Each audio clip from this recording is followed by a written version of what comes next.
অন্তর্বর্তী সরকারের প্রধান উপদেষ্টা ডক্টর মোহাম্মদ ইউনূস বলেছেন, জুলাই আন্দোলনের মর্মবাণী ছিল ফ্যাসিবাদ বিলোপ করে নতুন বাংলাদেশ গঠন। আজ অভ্যুত্থান স্মরণে মাসব্যাপী কর্মসূচি উদ্বোধন উপলক্ষে তিনি একথা বলেন। তিনি আরও বলেন, সামনের পথ আরও কঠিন হবে, তবে সম্ভাবনাও আছে। ডক্টর ইউনূস বলেন, গত বছর এই দিনে আমাদের শিক্ষার্থীরা যে উদ্দেশ্যে আন্দোলনে নেমেছিল সেই উদ্দেশ্য তারা অর্জন করেছে।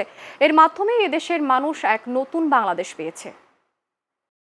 নতুনভাবে রাষ্ট্র ব্যবস্থা বিনির্মাণ, নতুন বাংলাদেশ বিনির্মাণ।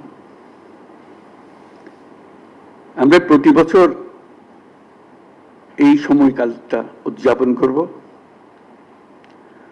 যাতে পরবর্তীতে 16 বছর আমাদের অপেক্ষা করতে না হয় আবার এই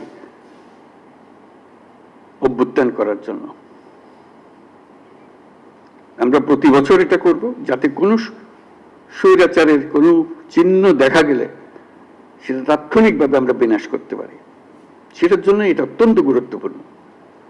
স্বৈরাচারের প্রথম পাতা মেলার আগেই যেন আমরা তাকে ধরে ফেলতে পারি, 16 বছর যেন আমাদের অপেক্ষা করতে না হয়।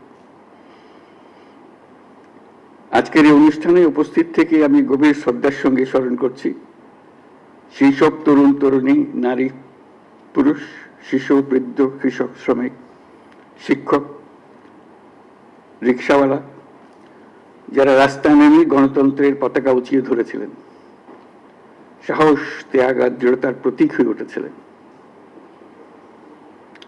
আমরা আজ মাসব্যাপী যে কর্মসূচির সূচনা করছি তা শুধু স্মরণই নয়, বরং একটি নতুন শপথ।